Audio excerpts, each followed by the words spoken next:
Avant de nous mettre à l'écoute de la parole de Dieu, nous voulons prier. Donc, notre Père, nous te remercions pour cette parole. C'est ta parole. C'est la parole de l'Alliance. C'est le texte de l'Alliance que tu as conclu avec nous. C'est le texte qui nous explique qui tu es et ce que nous devons faire. Nous te remercions pour la Bible. Et Seigneur, nous voulons te prier maintenant que tu nous aides à nous mettre à l'écoute sincèrement de ta parole, que tu nous donnes des cœurs ouverts et humbles, que tu nous donnes à l'écouter de manière assidue et pleine de prières. Donne-nous d'accepter ce que tu veux nous dire ce matin. Donne-nous de nous repentir. Donne-nous de mettre la foi en Jésus-Christ. Donne-nous de recevoir la grâce que tu veux nous donner ce matin. Sois à l'œuvre en nous et parmi nous par la puissance de ton Esprit Saint pour nous transformer ce matin. Et nous le prions au nom puissant et très précieux de Jésus-Christ. Amen. Nous allons donc lire la suite dans notre série dans l'Évangile de Marc. Évangile de Marc, chapitre 5.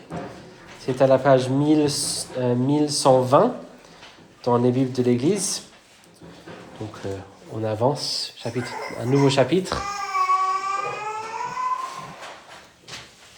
Et nous allons lire les versets 1 à 20. Voici la parole de Dieu. Ils arrivèrent sur l'autre rive de la mer, dans le pays des Géraséniens.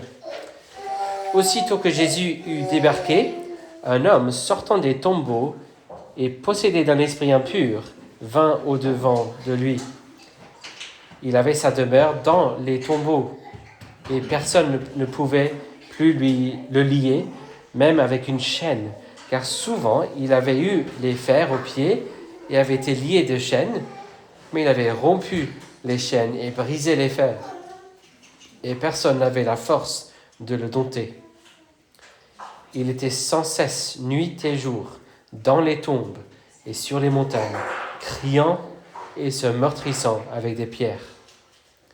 Il vit Jésus de loin, accourut, se prosterna devant lui et s'écria d'une voix forte : « Que me veux-tu, Jésus, fils du Très-Haut ? Je t'en conjure au nom de Dieu, ne me tourmente pas. » Car Jésus lui disait : « Sors de cet homme, esprit impur. » Et il lui demanda : « Quel est ton nom ? » ?»« Légion est mon nom, lui répondit-il, car nous sommes plusieurs. » Et il le suppliait instamment de ne pas les envoyer hors du pays. Or il y avait là, près de la montagne, un grand troupeau de pourceaux en train de paître.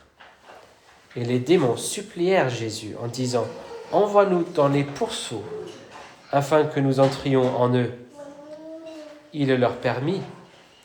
Et les esprits impurs sortirent, entrèrent dans les pourceaux, et le troupeau se précipita du haut de l'escarpement dans la mer. Il y en avait environ 2000, et ils se noyèrent. Ceux qui les faisaient paître s'enfuirent et répandirent la nouvelle dans la ville et dans les campagnes. Les gens allèrent voir ce qui était arrivé. Ils vinrent auprès de Jésus et virent le démoniaque, celui qui avait eu la légion, assis, vêtu et dans son bon sens. Et ils furent saisis de crainte. Ceux qui avaient vu ce qui s'était passé leur racontèrent ce qui était arrivé au démoniaque ainsi qu'au pourceau. Alors ils se mirent à supplier Jésus pour qu'il s'en aille de leur territoire. Comme il montait dans la barque, celui qui avait été démoniaque le suppliait afin de rester avec lui. Jésus ne lui permit pas, mais il lui dit : « Va dans ta maison, vers les tiens, et raconte-leur tout ce que le Seigneur t'a fait et comment il a eu pitié de toi. » il s'en alla et se mit à publier dans la Décapole tout ce que Jésus avait fait pour lui. Et tous étaient dans l'admiration.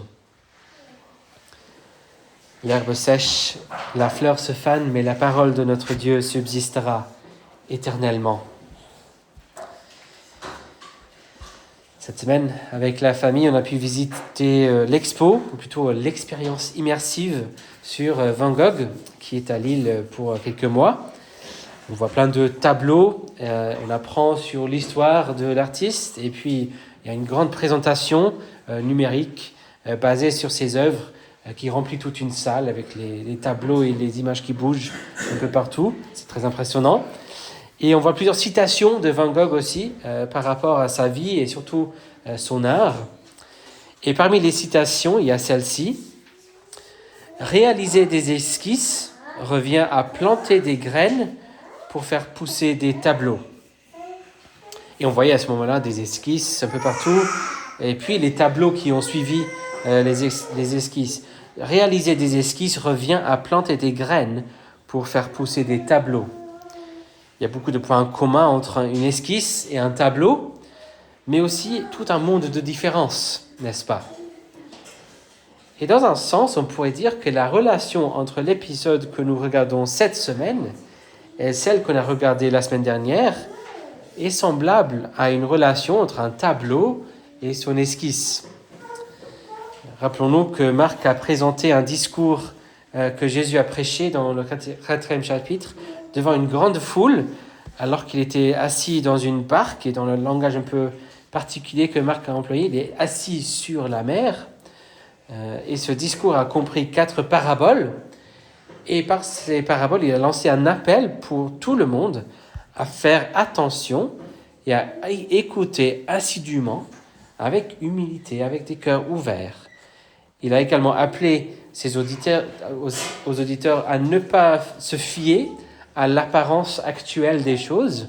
Oui, son royaume, son mouvement n'a pas l'air très impressionnant, pas très grand là actuellement. C'est comme un petit grain de moutarde, mais plus tard, il sera énorme et s'étendra même au point d'accueillir des gens de toutes les nations, des oiseaux du ciel vont venir, des gens de partout vont venir.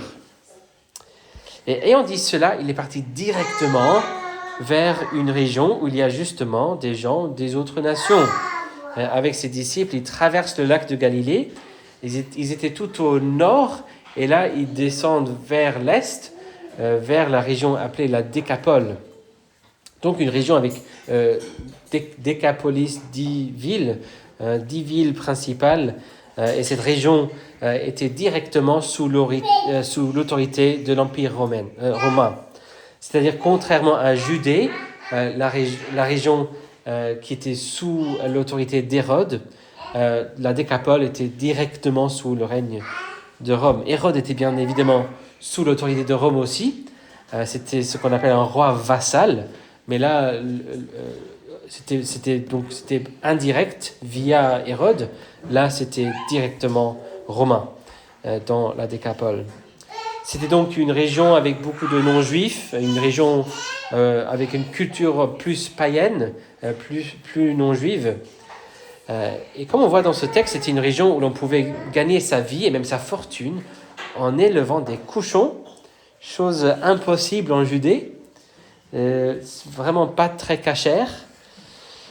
Mais pour arriver ici, il y a des obstacles, ou devrait-on plutôt dire de l'opposition.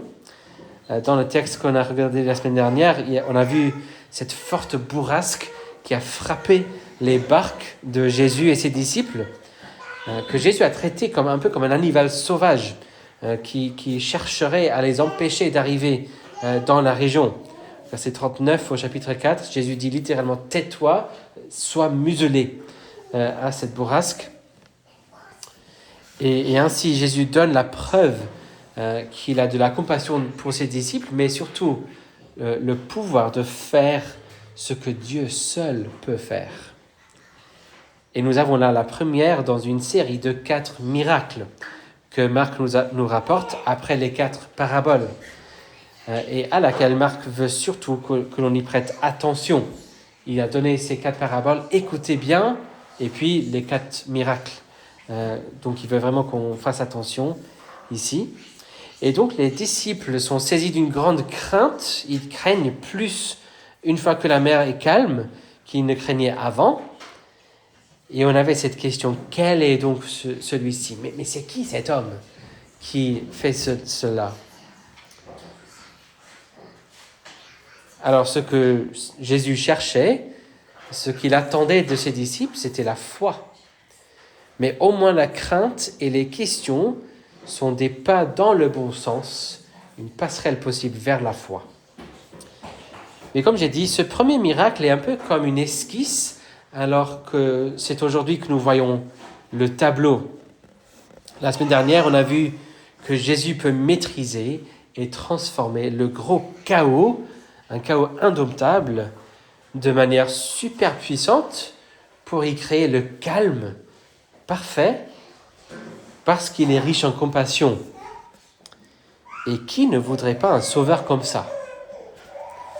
Un sauveur qui transforme le chaos en calme, qui ne voudrait pas ça dans sa vie ? Mais en fait, la réponse à cette question pourrait vous surprendre. Ou peut-être pas. En tout cas, il est possible que la réponse à cette question, qui ne voudrait pas un sauveur comme ça, soit finalement vous. Peut-être c'est vous qui ne voudriez pas ce sauveur. Ce n'est pas tout le monde qui veut ce sauveur. Et comment ça se ferait ? Pour ça, il faut regarder le tableau et pas juste l'esquisse. Donc faisons ça maintenant. Il y a beaucoup de points en commun entre le premier miracle et le deuxième. Si Jésus avait affaire à une tempête indomptable sur la mer dans le premier, il a affaire ici à une tempête dans un homme indomptable qui vient à sa rencontre ici. Rappelons-nous donc de ce qui se passe. Jésus et les disciples arrivent dans ce lieu. On n'a pas trop le temps d'entrer dans les détails, on peut en parler après si vous voulez. Mais juste une petite parenthèse, le nom du lieu n'est pas très certain en fait. On a différentes options dans les différents manuscrits. Et c'est un exemple rarissime où il est vraiment difficile de discerner quel aurait été le mot original que Marc a écrit dans son texte. Ce n'est même pas un mot qui change notre compréhension du texte. Le verset 20 dit clairement qu'on est dans la région de la Décapole, donc que ce soit les Géraséniens, les Gadaréniens ou Gergeséniens, ce sont les 3 possibilités qu'on voit dans les manuscrits. Ça ne change pas le sens du texte, ça ne change pas le fait qu'on est dans la Décapole. Cette incertitude ne change surtout rien en termes de doctrine. Donc en fait, ça souligne dans un sens la fiabilité de l'ensemble du texte, que là, on n'est pas très certain sur quel mot était le mot original. Ça ne fait pas vraiment différence. Il s'agit probablement d'une ville appelée Gergesa sur le côté est du lac.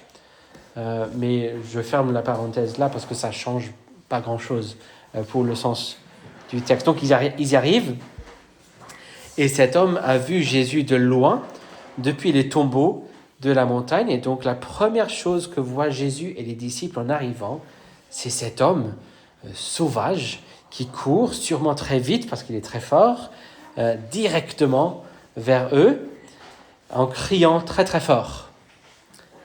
Mais malgré la haine qu'ont ces esprits impurs pour Jésus, cet homme ne peut pas attaquer Jésus, il ne peut que se prosterner devant lui. Alors de quoi s'agit-il ? C'est un homme d'esprit impur, un homme qui a été pris en otage de façon surnaturelle. Et on apprendra au verset 9 qu'il s'agit non pas d'un seul esprit, on a vu plusieurs personnes avec un esprit impur déjà dans l'évangile de Marc, mais ici, il y en a beaucoup au point qu'il s'appelle légion. Alors, une légion dans l'armée romaine, c'était 5600 soldats.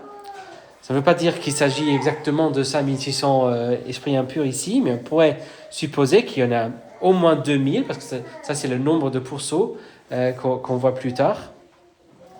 C'est un homme qui vit quelque chose d'incroyablement tragique, méchant, sombre, désespérant. Et comment ses voisins et ses amis l'ont-ils aidé, l'ont-ils soutenu, encouragé?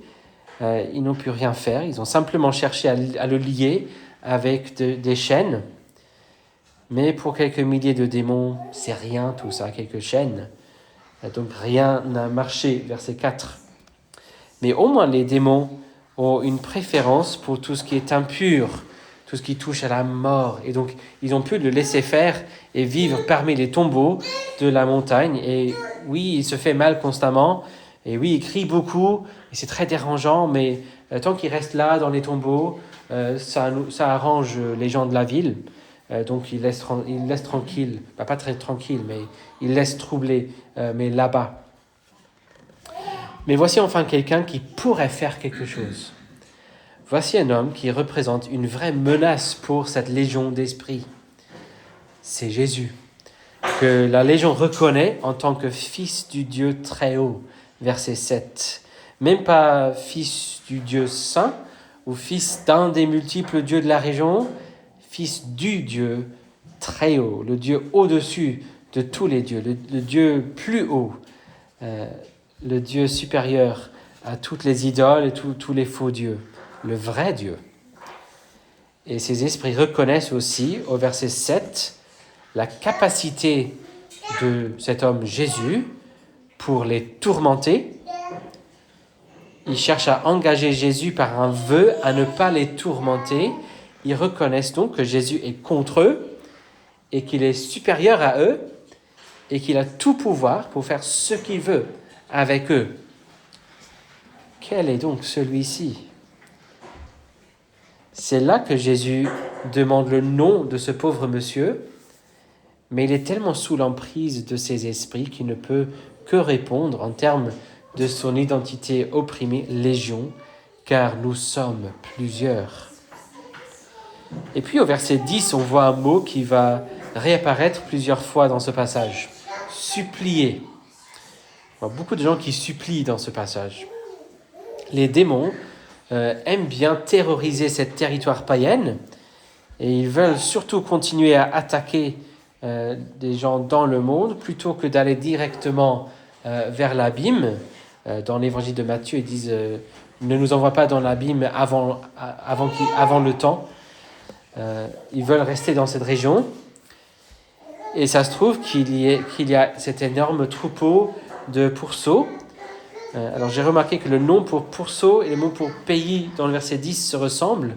En fait, je me demande si Marc veut faire un jeu de mots, ou peut-être pas du tout, je ne sais pas. Mais il supplie Jésus de les permettre à entrer dans les pourceaux, et Jésus les permet de le faire. Dans les textes anciens du monde païen, on trouve des écrits sur comment faire un exorcisme dans les textes des sorciers différents dans les différentes religions.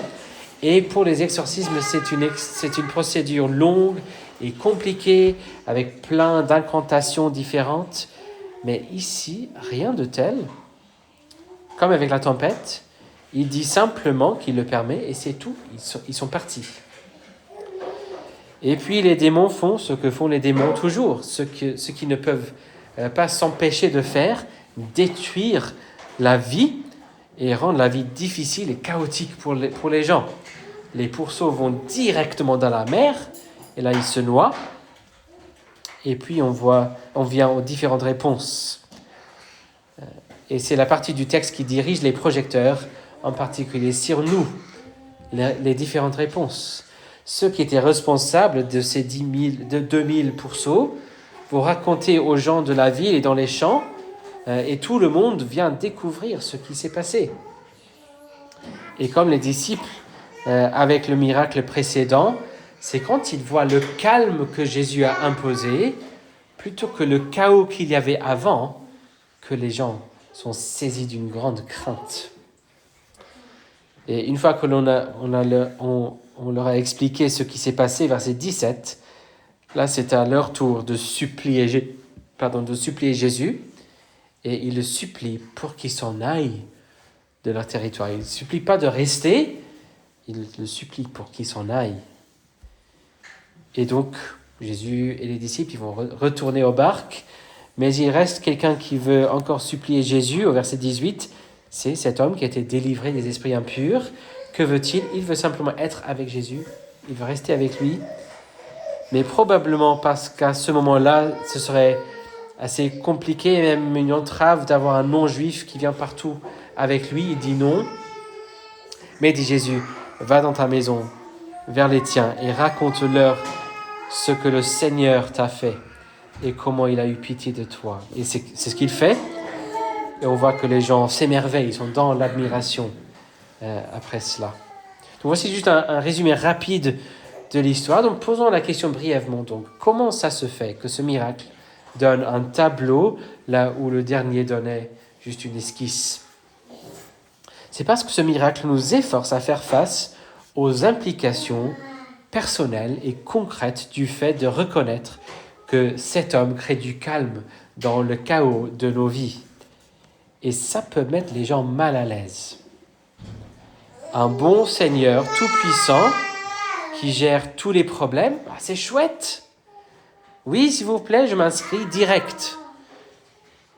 C'est peut-être la réaction qui susciterait le premier miracle. Ah oui, ça, je veux ça, c'est super ça.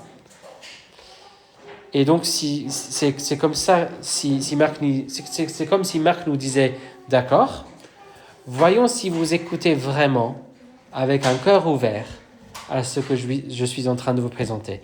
Est-ce que c'est vraiment ce que vous voulez dans votre vie? Est-ce que vous comprenez vraiment de quoi il s'agit? 3 éléments à souligner donc pour nous aider à écouter véritablement le message de Marc ici. Premièrement, Jésus exerce son pouvoir dans sa sainteté absolue. Jésus exerce son pouvoir dans sa sainteté absolue. Jésus vient dans un lieu extrêmement impur. C'est un lieu païen. Il y a un homme opprimé par des esprits impurs et beaucoup d'esprits impurs. Cet homme vit parmi les tombeaux et est donc constamment en contact avec des cadavres, ce qui rend quelqu'un impur dans la loi. Les gens de ce lieu élevaient de la viande impure, selon la loi de Moïse en tout cas, et cela à grande échelle, 2000 dans ce troupeau-là. On ne sait pas si les gens qui élevaient les pourceaux étaient juifs ou pas, mais si c'était le cas, ça les rendait vraiment très impurs de faire ce genre de choses, et un acte de désobéissance, et il serait doublement impur le fait de faire ça pour servir les Romains. Pour les disciples qui accompagnaient Jésus, ici, ils auraient vu de l'impureté partout. C'était un autre monde pour eux. De l'impureté morale, de l'impureté cérémonielle, vraiment partout était impur. Et Jésus vient délivrer cet homme de cette impureté. Il n'a plus ces esprits impurs. Il n'a plus à vivre parmi les morts, mais il peut aller à sa maison. Mais quand Jésus vient sauver, quand il vient exercer son pouvoir pour le bien de quelqu'un, il vient aussi pour nettoyer. Il vient purifier. C'est un feu qui purifie. Il n'a laissé aucun esprit impur dans cet homme. Il a expulsé chacun. On ne sait pas combien il y en avait, mais on sait exactement combien restait après. 0. Il ne viendra jamais dire « Je viens te sauver, il faudra que tu te repentes de toutes ces choses, mais cette chose-là, je vois que tu l'as encore à cœur, ou tu as du mal à arrêter, ou tu ne penses pas que c'est si grave que ça, ou tu préfères régler ça après. Pas de souci, on verra ça plus tard. Tu te repens à moitié maintenant, et on verra pour le reste après. » Le père d'église Augustin raconte dans ses confessions comment c'était un vrai souci pour lui avant sa conversion. Il vivait une vie vraiment débauchée, et donc il priait parfois, et je l'ai souvent entendu citer comme si c'était une blague super marrante, mais c'était une prière vraiment sérieuse pour lui. « Seigneur, rends-moi chaste, mais pas encore. » C'était vraiment une prière d'agonie pour lui. il veut le Seigneur, mais il veut garder son péché. Et lorsque Jésus vient, c'est maintenant ou pas du tout. C'est tout ou rien. Il ne dit pas, non, je vais venir, mais je ne vais pas te rendre chaste. Je te rends chaste en 5 minutes. Non, non, non. Je ne dis pas qu'on ne pêche jamais après la conversion. Bien sûr que non. On aura toujours des péchés dont on ne s'est même pas rendu compte et on découvre de plus en plus. Un signe que quelqu'un grandit en sainteté, c'est que la personne est de plus en plus consciente de son péché, justement. Mais on doit les détester tous. On doit se repentir de tous nos péchés, toute impureté. On ne pourrait jamais dire « je viens, mais celui-là, je veux garder ». Je me repens de tous mes péchés, sauf celui-là. On ne pourrait jamais dire ça. Jésus exerce son pouvoir dans sa sainteté absolue. Ensuite, deuxième chose, Jésus exerce son pouvoir dans sa sagesse absolue. Sa sagesse absolue. Jésus fait quelque chose de très surprenant dans ce passage, n'est-ce pas? Il y a 3 personnes ou 3 groupes qui supplient Jésus. Le troisième, c'est l'homme qui veut être avec Jésus. C'est une réponse merveilleuse. On a vu au chapitre 3, lorsque Jésus a choisi les 12, c'est ça au cœur de ce que ça veut dire d'être un disciple, être avec Jésus. C'est la première chose pour un disciple, être avec Jésus. C'est tout ce que cet homme veut. Et Jésus dit non. Aux 2 autres supplications, Jésus dit oui. D'abord les démons qui veulent entrer dans les pourceaux, et puis les gens du pays qui le supplient de quitter. Et Jésus dit oui à ces 2 groupes-là. Et ce sont des décisions pas faciles à comprendre. La décision de permettre aux esprits d'entrer dans les pourceaux avait des conséquences énormes. 2000 pourceaux courent, tombent dans la mer et se noient. C'est une catastrophe, surtout économique, pour ces gens, mais sûrement pour toute la région avec tous ces pourceaux-là. Pourquoi Jésus aurait-il permis cela donc? Regardons l'explication que Marc donne dans le texte. Vous le voyez? Non? Moi non plus. Or, on peut discerner quelques principes, peut-être. Par exemple, le commentateur Edwards note ceci. Aux yeux de Jésus, le fait de sauver et de restaurer une personne est bien plus important que de vastes actifs capitaux. Votre fortune ne vaut pas une personne sauvée. C'est un principe qu'on peut déduire de cela. Voici ce que dit Jean Calvin. Il parle d'abord du projet des esprits impurs. Et donc je cite, « Je confesse bien qu'il est vrai qu'ils tâchent tant qu'ils peuvent de dissiper et renverser l'ordre établi de Dieu, c'est-à-dire les esprits impurs.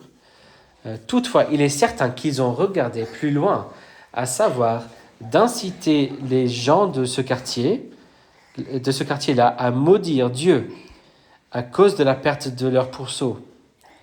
Quand le diable foudroie sur la maison de Job, il ne le fait pas pour la haine qu'il est contre le bois ou la pierre, mais c'est afin que ce saint personnage, en portant impatiemment sa perte, murmure contre Dieu. Or, Jésus-Christ, leur accordant, n'exauce pas pourtant leur requête, mais il veut, par ce moyen, éprouver quels gens sont ces Gadariniens. Peut-être aussi que pour les châtier et punir leurs péchés, il donne cette puissance au diable sur ses pourceaux.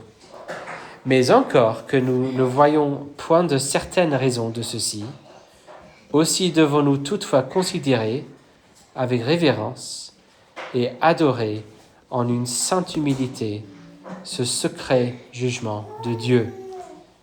Fin de citation. Il faut considérer avec révérence, adorer en une sainte humilité ce secret jugement de Dieu. Ce secret jugement qui était pénible pour beaucoup, compliqué à comprendre. Mais le Jésus qui vient tout transformer, qui vient vous sauver, Il sait mieux que vous. Il sait mieux que vous. Sa sagesse vous dépasse. Il va faire des choses, il va dire des choses qui vous dépassent. Il y aura des choses dans vos vies que vous n'allez pas comprendre.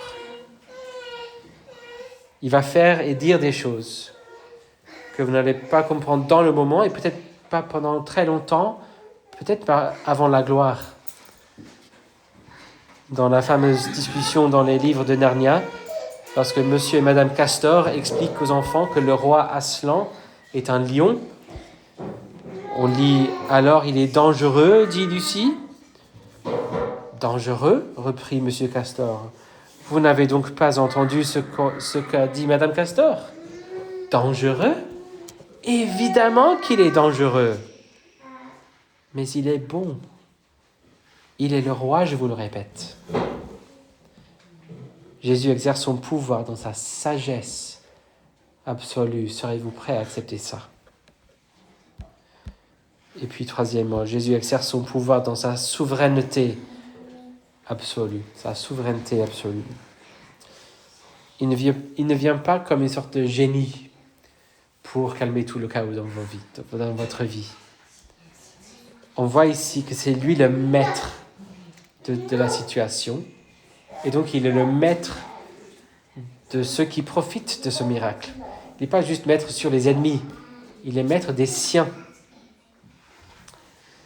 Les ennemis ont reconnu que c'est le Fils du Dieu très haut. Mais notons surtout comment il décrit ce qui vient de se passer au verset 19. Comment Jésus décrit ce qui vient de se passer dans la vie de cet homme. Va dans ta maison vers les tiens et raconte-leur tout ce que le Seigneur t'a fait et comment il a eu pitié de toi. Le Seigneur est venu et il a eu pitié de toi. Est-ce que cet homme méritait même d'être libéré de ces démons? Il ne méritait même pas ça. Personne ne mérite les bonnes choses que Dieu nous donne. Personne ne mérite le calme dans le chaos. Mais le Seigneur a pitié des gens. C'est le Seigneur, le Maître. Donc il vient pour être notre roi dans le livret. Au début, j'ai mis la question du catéchisme de Westminster sur Jésus le roi. Il y a une phrase que j'aime beaucoup, ce qui me donne beaucoup d'espoir. Comment Christ exécute-t-il l'office du roi? Christ exécute l'office du roi en nous soumettant à lui-même. Et puis en nous gouvernant et nous défendant. Et en maîtrisant et vainquant tous ses ennemis ainsi que les nôtres. Il commence par le fait de nous soumettre à lui. Heureusement, parce qu'on ne pourrait jamais nous soumettre nous-mêmes à lui. Mais est-on prêt à accepter qu'il fasse ça dans nos vies? Quelle serait la leçon que nous devrions tirer de ce texte alors? C'est que Jésus est le Seigneur souverain et miséricordieux qui vient régner sur nous dans sa sagesse et sa sainteté absolue. Jésus est le Seigneur souverain et miséricordieux qui vient régner sur nous dans sa sagesse et sa sainteté absolue. Et que devrions-nous faire en réponse à cela? Confiez-vous à lui en vous soumettant à sa sainteté et à sa sagesse et à son règne et en recevant sa miséricorde merveilleuse. Je cite le commentateur Edwards encore. La majorité des gens, si l'on leur demandait, diraient probablement qu'ils aimeraient voir une manifestation de Dieu. Mais cette histoire représente une douche froide pour de telles chimères religieuses. Lorsque Dieu se manifeste en Jésus, la plupart des gens lui demandent de s'en aller. Fin de citation. Vous n'êtes pourtant pas obligé de figurer parmi cette majorité des gens, ces gens-là qui préfèrent que Jésus s'en aille. Vous avez même là maintenant la possibilité de vous confier à Jésus, ce Maître, en vous soumettant à sa sainteté, à sa sagesse, son règne, et en recevant sa miséricorde merveilleuse.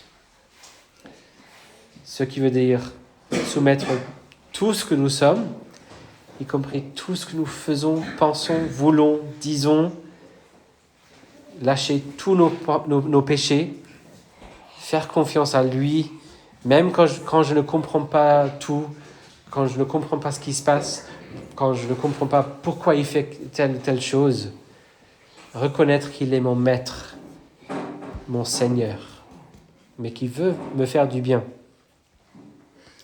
Ne soyez pas si insensés que de lui demander de vous laisser tranquille. Venez à lui maintenant qu'il est ressuscité et que son esprit est avec nous. Il ne dira plus jamais à quelqu'un qui ne peut pas rester avec lui. Pour ce moment-là, il ne pouvait pas rester avec Jésus. Il ne dira jamais ça à quelqu'un maintenant. On peut tous rester avec Jésus. Donc venez rester avec Jésus. Et vous pourrez aussi avoir une belle histoire merveilleuse à partager partout. L'histoire de ce Seigneur, de ce que le Seigneur a fait pour vous et comment il a eu pitié de vous. Prions. Merci, notre Père, de ce que tu as eu pitié de nous.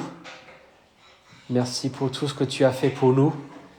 Merci pour toutes les belles histoires de salut représentées même dans cette petite salle. Merci pour les grands actes de salut pour chacun de tes siens ici. Seigneur, nous te prions que tu nous aides à nous soumettre à Jésus, à ne pas chercher simplement quelqu'un qui peut me donner du calme dans le chaos, mais un Seigneur qui est tout saint, qui est tout sage et qui est souverain. Un Seigneur auquel je peux me soumettre en toute confiance. Un Seigneur que je peux aimer, même si je ne comprends pas ce qui se passe. Un Seigneur auquel je peux me confier. Donne-nous donc de nous confier à Jésus, de nous confier à toi chaque jour pour que tu sois glorifié dans nos vies et par nos vies. Et nous le prions au nom de Jésus-Christ. Amen.